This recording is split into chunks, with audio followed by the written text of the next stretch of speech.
Firmes, hemos publicado una investigación en donde revela que no solo los vándalos del paro reciben dinero del narcotráfico, crimen organizado, minería ilegal y demás grupos de contrabando de combustibles, como ya ha demostrado este gobierno, sino que además de eso, están recibiendo una defensa jurídica y mediática con fondos del extranjero. ¿De dónde? Nada más y nada menos que el magnate George Soros y su fundación, la Open Society. Hace una semana se publicó una noticia en donde 50 organizaciones internacionales decían, ¿no? 50 organizaciones de derechos humanos critican al Ecuador por el uso de la fuerza contra los pacíficos manifestantes. Cuando revisamos estas 50 organizaciones, nos dimos cuenta de algo, que todas estas organizaciones tenían como donante a George Soros y también a la Open Society, ratificando lo que estábamos sospechando, porque hace una semana la relatora, una relatora de las Naciones Unidas, Mary Lawlor, también hizo ese comentario y cuando la revisamos a esta señora, supimos que ella fue presidenta de la organización Frontline Defenders, la misma que en el Ecuador estuvo, estuvo reclamando a favor de la Corte Constitucional cuando fue este conflicto con el presidente de la República. Y cuando investigamos un poquito, nos dimos cuenta que esta fundación y esta señora también fue financiada por George Soros. ¿Quién es George Soros? ¿Quién es este personaje nefasto que tanto hablo? A ver, este personaje es un magnate que tiene un presupuesto de 80.000 millones de dólares, es decir, casi 3 veces el presupuesto general del Estado del Ecuador, y que fomenta en diversos países del mundo tres agendas: las leyes pro delincuentes, la infancia transexual e ideología de género, la agenda antinatalista, ay, se me olvidaba, el indigenismo radical. Esto fue denunciado por Nayib Bukele este año. Nayib Bukele ha denunciado a los medios internacionales cómo George Soros fue el responsable de financiar toda la desestabilización mediática en contra de su gobierno a nivel mundial, porque Nayib Bukele tuvo que hacer ciertas reformas jurídicas en El Salvador para poder realizar la gran obra que hizo, ¿no? Encerrar a 65.000 terroristas en 9 meses. Pero antes de eso, Nayib Bukele tuvo que destituir a la Corte Constitucional de El Salvador, tuvo que cambiar leyes penales, tuvo que corregir la Asamblea y hacer otros cambios de tipo jurídico. Esa operación fue criticada por esta Open Society, que es la fundación de George Soros, y esta Open Society empezó a financiar periodistas, abogados prodelincuentes, activistas de derechos humanos para que se activen en contra de Bukele. Es decir, que Ahora ellos están. estamos frente a un conflicto de soberanía disfrazado con activismo. Sí, por supuesto, porque vemos cómo el capital financiero internacional está financiando a grupos subversivos, está financiando a los vándalos del paro, que son, paradójicamente, pertenecen a una línea marxista radical, y ellos mismos están siendo financiados por el capital internacional. Imagínense esta situación. Ahora, es importante que conozcamos que este George Soros fue en Estados Unidos. Donald Trump hace un mes le hace una advertencia a George Soros y a su hijo y le dice: los voy a procesar penalmente por delincuencia organizada por haber financiado las marchas violentas en Estados Unidos, porque en Estados Unidos se están dando ciertas manifestaciones violentísimas de grupos terroristas como el grupo Antifa, que está destrozando ciudades, yendo a enfrentamientos con la policía e inclusive también están involucrados en la muerte de Charlie Kirk, el último activista conservador que fue asesinado en público, que lo vio toda la tierra. Entonces, este George Soros es un tipo sumamente peligroso que tiene dinero casi ilimitado y ya está operando en el Ecuador. No nos olvidemos que hace 2 meses también aquí estuvieron estos dos activistas políticos, Antonia Urrejola y Diego García Sayán, en la plataforma Mío Ecuador, Misión Internacional de Observación de la Justicia. Y este Mío Ecuador es financiada también por la Open Society a través de la Fundación del Debido Proceso en Washington. Todo esto corresponde a un proyecto de desestabilización internacional que quiere impedir que Ecuador tenga estos cambios constitucionales. ¿Por qué? Posiblemente porque la Constitución de Montecristi ha beneficiado enormemente a abogados prodelincuentes y a formar una clase de jueces corruptos, intocables, que están haciendo y deshaciendo en nuestro país. La Corte Constitucional se ha opuesto también a todo tipo de reforma legal, los abogados prodelincuentes, aquí también están de lado estos operadores financiados por Soros. Por otro lado, no nos olvidemos lo que pasó ayer en Guayaquil. Fue un atentado terrorista financiado por quién. ¿Quién realmente está detrás de la desestabilización del país en este momento? ¿Quién es capaz de estallar un artefacto explosivo, un carro bomba, justo en un edificio que pertenece a la familia del presidente, ¿no?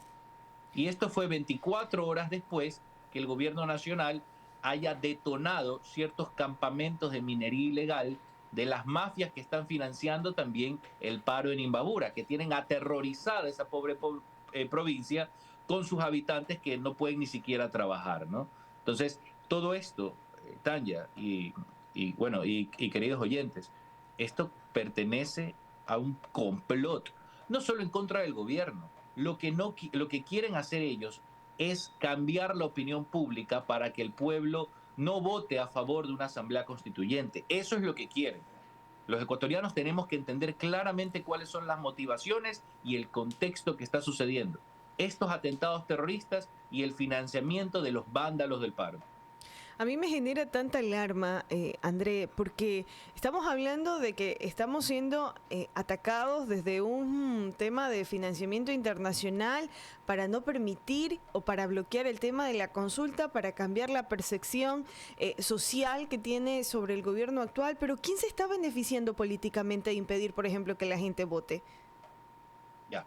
Hay varios frentes que quieren beneficiarse de manera política, por supuesto. En primer lugar, la oposición quiere sacar ventaja. No nos olvidemos hace poco cómo la oposición de bancada dijo que iba a dar dinero a abogados y recursos a los vándalos que están incendiando Imbabura y que querían incendiar Quito. No nos olvidemos de eso. No nos olvidemos cómo ellos quieren capitalizar políticamente todo este supuesto estallido social que, dicho sea de paso, no les está resultando. Por primera vez en la historia de un paro nacional, se están levantando comerciantes, personas, ciudadanos dedicados al turismo, por ejemplo, y ciudadanos decentes y honestos en la provincia de Imbabura, se están levantando en contra del paro. Están existiendo divisiones sociales muy fuertes, conflictos sociales, porque los ciudadanos están reclamando: estos delincuentes, vándalos, no nos están dejando trabajar. Si tú trabajas en Ibarra o en Otavalo, estos delincuentes entran a golpearte y a destruir tu local. Eso es lo que está sucediendo y están sufriendo nuestros hermanos en Imbabura en estos momentos. ¿Ya? Y es por esa razón que te digo, Tanya, no están consiguiendo realmente lo que ellos quieren. ¿Ah? Ellos quieren sacar un rédito político. Recordemos que están en campaña para el no y están consiguiendo todo lo contrario. Están consiguiendo que finalmente el ciudadano empiece a rechazar el paro, porque la CONAIE no solo es que pide la eliminación del subsidio, la CONAIE está pidiendo, está haciendo campaña por el no, en contra de la Asamblea Constituyente. Tenemos que hacer conciencia. Estamos a puertas de una consulta popular por una asamblea que va a eliminar la Constitución del 2008, una nefasta constitución que ha protegido a todas estas organizaciones criminales. Es eso lo que en verdad, verdaderamente está en juego, Tanya. ¿Y qué evidencias, por ejemplo, hay o mecanismos legales donde se puede identificar de que, por ejemplo, estos fondos internacionales están siendo utilizados para financiar las movilizaciones contra la consulta popular, contra el pueblo ecuatoriano? No, es sumamente sencillo, porque lo bueno es que estas organizaciones están obligadas a publicar el nombre de sus donantes. Y ellos, por supuesto, ellos también lo hacen público Y no solo eso, ya en materia de justicia, ya dentro de una investigación penal, que eso ya le corresponde tanto a las autoridades judiciales, fiscalía, pero también al Ministerio de Interior, Inteligencia y la UAFE, tienen que dar con los beneficiarios finales y determinar para qué ha sido usado este dinero. A ver, un proceso subversivo, un proceso de violencia, caos, desestabilización, no solo es a través de incendiar llantas, cerrar calles, impedir que los alimentos lleguen a la ciudad, como despreciablemente ha hecho esta gente contra nuestros hermanos en Imbabura, sino que además de eso, un proceso subversivo vive de qué? De la cobertura mediática y jurídica que hacen abogados prodelincuentes que reciben fondos, para mí, traidores a la patria, porque reciben fondos del capital financiero internacional para desestabilizar la soberanía ecuatoriana, porque eso es lo que quieren hacer. Y es ahí, justamente, donde la UAFE y las autoridades gubernamentales tienen que dar con todos los beneficiarios finales y exponerlos ante la opinión pública y que Fiscalía haga una investigación respectiva para poder vincular los actos de violencia con el amparo jurídico y mediático que está siendo financiado por George Soros, este magnate, y la Open Society. André, ¿y qué reforma legal o qué control institucional nos haría falta a nosotros los ecuatorianos para proteger los procesos democráticos de intereses externos disfrazados de activismo? Ya la ley de fundaciones fue aprobada recientemente, hace 30 días o 40 días, por la Asamblea Nacional. Y esta ley de fundaciones permite a la Unidad de Análisis Financiero, la UAFE, congelar fondos de las cuentas que presenten actividades sospechosas de financiamiento del crimen organizado o para propósitos del crimen organizado. Esta fue la gran diferencia de este paro con los paros anteriores. Este paro se ha podido congelar las cuentas sospechosas de estar financiando estos actos violentos. Cuentas que reciben fondos del extranjero, de hecho, han sido congeladas, porque precisamente se han activado cuentas que no tenían mayor movimiento, ahora reciben cientos de miles de dólares desde el extranjero, desde Alemania, desde fundaciones de afuera. ¿Y para qué? Para estar financiando a estos vándalos que tienen aterrorizado a nuestros hermanos en Imbabura. No nos olvidemos los videos que hemos visto, asambleas supuestamente de estos dirigentes indígenas y en las calles con estos vándalos, con fajos de billetes, fajos enormes de dinero entregando plata. También no solo es este financiamiento internacional. El gobierno les acaba de dar en el nervio que más les duele, que son estos campamentos de la minería ilegal en Buenos Aires, Imbabura. Estos campamentos de minería ilegal, donde le están robando a todos los ecuatorianos nuestros recursos, que es nuestro oro, han sido detonados, dinamitados por el gobierno nacional el día lunes. Y esto posiblemente, hay comentarios y especulaciones, que esto fue lo que motivó el atentado terrorista contra la ciudad de Guayaquil el día de ayer, que explotó un carro bomba frente al Mall del Sol, ¿no? Que fue justo en un edificio de la familia del presidente, ¿no? De Novis. Entonces, esto es lo preocupante, Tanya. Hay poderes fácticos demasiado fuertes que están impidiendo a toda costa, no solo el tema de la eliminación del subsidio, ¿eh? Que sí, eso perjudica gravemente a las mafias del contrabando de combustible, pero no solo es eso. Aquí hay una articulación para impedir a fin de cabo el cambio constitucional en el Ecuador. Eso es lo que está detrás de todo esto. Yo quiero advertir a la ciudadanía desde el movimiento Firmes, esto es lo que está sucediendo y motivando estos actos de violencia, crueldad y cobardía de estos terroristas que están atacando a nuestra patria. André, y no solamente eso, o sea, más allá, mi mayor preocupación es que cómo se garantiza de que la futura constituyente no sea capturada por los mismos grupos que manipulan el sistema judicial. Bueno, ahí esa decisión la tiene la ciudadanía. Es por eso que estamos haciendo este acto de mostrarle al ciudadano quién está detrás del terrorismo, crimen organizado, mafias de la minería ilegal y quiénes son sus brazos políticos y sus brazos jurídicos. Como ciudadanos no podemos ser ciegos. Si hay un partido político que desde ya está haciendo campaña por el no, que desde ya está dando dinero y recursos a los vándalos, a los que están destrozando Imbabura, en lugar de usar esos dineros, esos recursos para ayudar a nuestros hermanos en Imbabura, que no tienen comida por causa de estos terroristas del Padro, que les están destrozando sus negocios, pobres familias que están perdiendo sus pequeños locales, en lugar que este partido político que ha perdido toda vergüenza y escrúpulo, en lugar de ayudar a ellos, están ayudando a los victimarios y están haciendo de lado a las víctimas. Típicos activistas prodelincuentes que políticamente defienden al delincuente y olvidan a la víctima. André, finalmente, ¿qué debería reformarse primero? ¿La ley, la justicia o la cultura política para evitar que los derechos se usen como un escudo de impunidad? Primero es la ley, primero es la Constitución. Sin reforma constitucional va a ser muy difícil. ¿Por qué? Porque tienes a un operador, al brazo jurídico del crimen organizado, de la desestabilización, del globalismo internacional, que es la Corte Constitucional.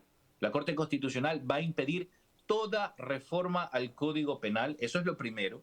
Sin ley no podemos hablar de buenas intenciones, no podemos depender de la buena cultura, de la buena intención de los jueces fiscales, no, eso es imposible. Tú no puedes depender de la buena voluntad simplemente, tú tienes que tener un mecanismo legal que castigue con destitución y también cárcel a los jueces y fiscales que, aliados al crimen organizado, otorgan medidas alternativas para liberar a delincuentes peligrosos que son capturados en flagrancia. Nuestra Constitución, artículo 77, numeral 1 y 11, no permiten que la prisión preventiva sea un deber legal para los fiscales y los jueces. La Corte Constitucional ya se ha pronunciado al respecto. Por lo tanto, tenemos que reformar este artículo. No nos olvidemos que la principal motivación para una asamblea constituyente no solo es reformar la estructura del Estado, que por supuesto lo tenemos que hacer urgente, pero también es para reformar estas garantías abusivas de las cuales se han valido muchos corruptos y el crimen organizado para garantizar su impunidad. Y eso es lo que está en juego. ¿Cómo es posible que el Ministerio del Interior pueda reportar que se han hecho mensualmente aproximadamente 6.000 detenciones y de los cuales la mitad son liberados por estos jueces aliados al narcotráfico y aliados al crimen organizado? Pues no.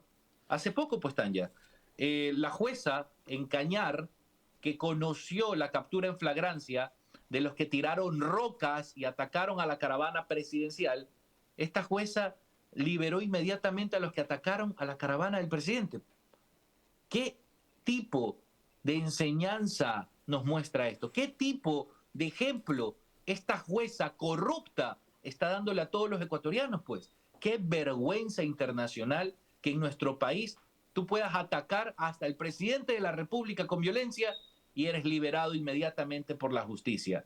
Eso es lo que sucede en nuestro país, el colapso institucional de la justicia. ¿Pero por qué? Es muy sencillo, Tania, porque los jueces no tienen ningún tipo de disuasivo, ningún tipo de amenaza legal, advertencia legal, y pueden hacer y deshacer a su antojo. Y eso les garantiza, ¿qué cosa? La Constitución de Montecristi, amparada, por supuesto, por la Corte Constitucional. Tenemos que cambiar la norma suprema, Tanya. André, esa es la única solución. Antes de irnos, yo estaba revisando rápidamente tu X y hace pocos minutos publicaste del atentado terrorista en Guayaquil. Sobre la venganza que podría ser de las mafias en Imbabura por la destrucción del campamento de la minería ilegal, los intereses oscuros. Para ti, ¿qué sería crucial comunicar, aprovechando este espacio de lo que sucedió en Guayaquil, tu opinión? Sí, en mis redes sociales acabo de publicar un video que vinculo claramente. Es muy probable que estas mafias de minería ilegal hayan hecho una retaliación, una venganza cobarde, no solo contra el gobierno, directamente contra la ciudad de Guayaquil. Y no me sorprende que la van a querer hacer contra otras ciudades que no se están plegando a favor del paro. Recordemos que las ciudades en la costa no están a favor del paro, no les interesa generar desestabilización, no les interesa generar caos.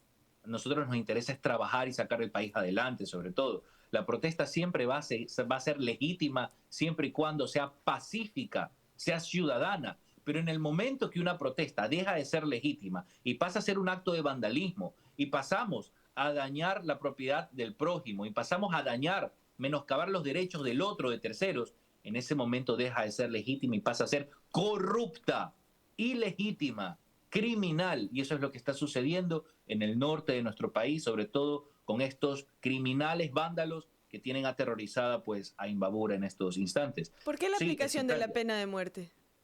Totalmente, yo estoy a favor de la pena de muerte para casos de terrorismo con producto de muerte, como lo que sucedió el día de ayer, que cobró la vida de un padre de familia, de un taxista que estaba cerca del lugar de la explosión. Pobre hombre que prácticamente dejó huérfano, su muerte dejó huérfanos a sus hijos, a una familia sin un padre. Imagínense estos cobardes haciendo actos terroristas en una hora pico en la ciudad de Guayaquil, 7 de la noche, cuando hay un tráfico enorme, justo en esa zona comercial corporativa frente al Mall del Sol, en este complejo de edificios Novis. Gracias a Dios no fueron más los muertos, pero el atentado tenía el propósito de generar la mayor cantidad de muertes posibles en la ciudad de Guayaquil.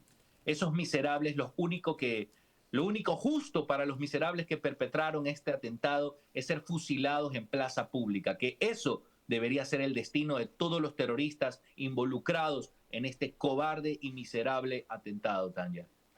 Muchísimas gracias, André. Gracias por aceptar este espacio de diálogo. Estaremos atentos y seguiremos conversando a futuro aquí en Visión a la Verdad.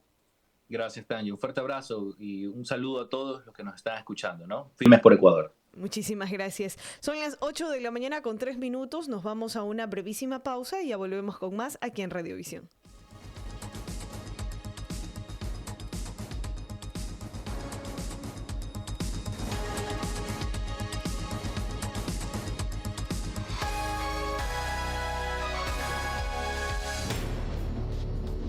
Ya regresamos en Cómo